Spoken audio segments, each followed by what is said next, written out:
Bueno, muchachos, entonces veremos ahora las estructuras atirantadas, que son estructuras, básicamente también se conocen como tensoestructuras. Son estructuras que en donde el esfuerzo típico que aparece en ellas es la tensión, ¿sí?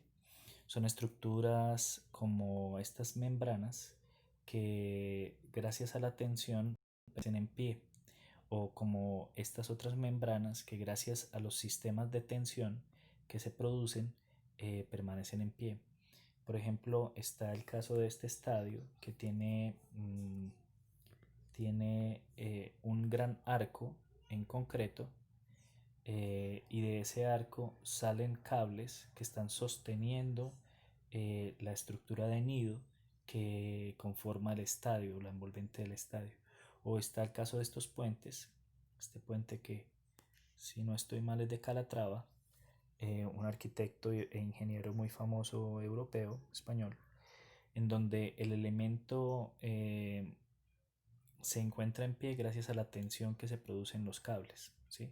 Entonces todas estas estructuras son tensoestructuras y son estructuras que funcionan no exclusivamente a tensión, sino en su mayoría los esfuerzos son de tensión. No es exclusivo porque, por ejemplo, hay muchos elementos que tienen que funcionar a compresión para equilibrar las tensiones, pero en su mayoría son elementos que funcionan a tensión.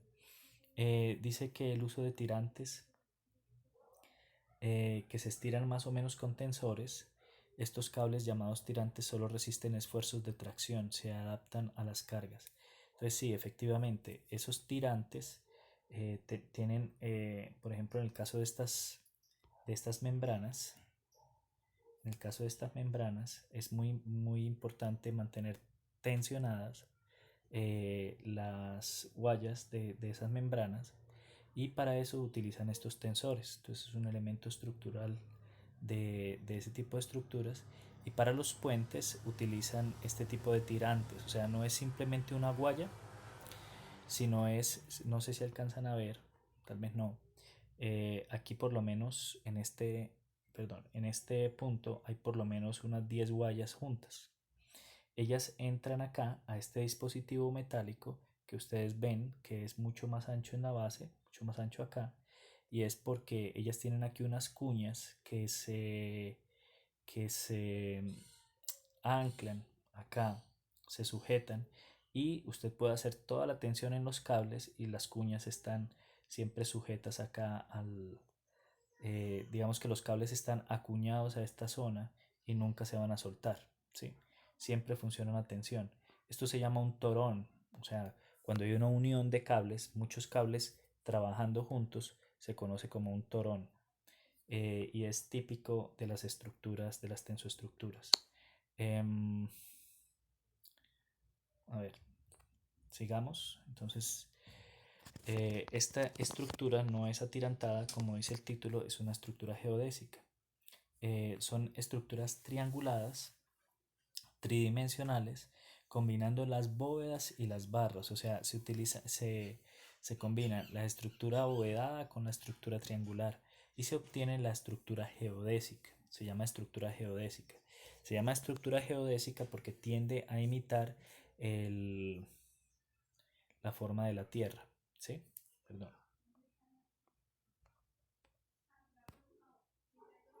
Perdón. Eso. Acá. Estructura geodésica. Entonces tiende a imitar la forma de la Tierra. Em, ¿Cómo se genera? Se genera única y exclusivamente a partir de triángulos. ¿Cuáles son los elementos estructurales que hacen parte de una estructura geodésica? Son los triángulos. Pueden ser los triángulos en un solo plano, es decir, el triángulo típico en un solo plano, o pueden ser los triángulos tridimensionales, que es básicamente una pirámide triangular que se denomina tetraedro, ¿sí? Eh, con cualquiera de los dos se puede llegar a formar una estructura geodésica. Son estructuras muy estables, estructuras que funcionan muy bien sísmicamente, que funcionan muy bien en términos de aerodinámica, con los vientos funcionan muy bien, eh, pero que se construyen poco, pues porque su forma, digamos que es un poco difícil de manejar en términos de espacio, quedan muchos espacios sin utilizar, pero es muy interesante en realidad. Usted puede hacer cúpulas de diferentes características. Aquí les coloco cuando hay un solo elemento, o sea, a ver, esto viene como por niveles. Cuando usted tiene solamente dos niveles en la cúpula, aparece una versión 1, la versión 2 cuando ya tiene 3 niveles, la versión 4 cuando tiene 4 y así sucesivamente. Entre más grande sea el triángulo, menos cúpula aparece.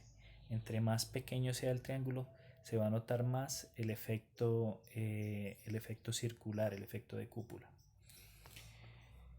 Finalmente, tenemos las estructuras laminares. Las estructuras laminares son, perdón, esto no son estructuras laminares. Estos son estructuras neumáticas. Estructuras neumáticas. Entonces vamos a corregir esto.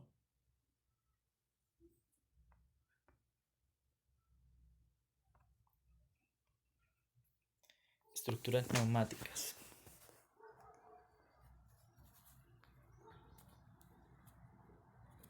Estructuras neumáticas. ¿A qué se refieren las estructuras neumáticas? Son unas estructuras que trabajan a tensión y trabajan cuando las cámaras se llenan con aire. Entonces son unas cámaras que se llenan con aire y al ser llenadas con ese aire, la cámara se infla. Cuando se infla produce tensión en el textil y el textil obtiene una forma característica, la forma para la cual fue diseñado, ya que se rigidiza con la tensión que produce el aire. Son estructuras muy livianas, ligeras, son desmontables, son fáciles de usar, se utilizan mucho en emergencias porque son fáciles de transportar, fáciles de llevar. Lo único que necesitan para que sirva no necesita mucha herramienta para montarla. Lo único que necesita es de pronto una planta eléctrica para prender las turbinas que la componen. Bueno, muchachos, aquí termina, digamos, esta clase de fundamentación o de fundamentos de análisis. En el siguiente video les voy a explicar qué tienen que hacer para llenar su ficha de análisis estructural. ¿Listo? Entonces nos veremos en nuestro siguiente video.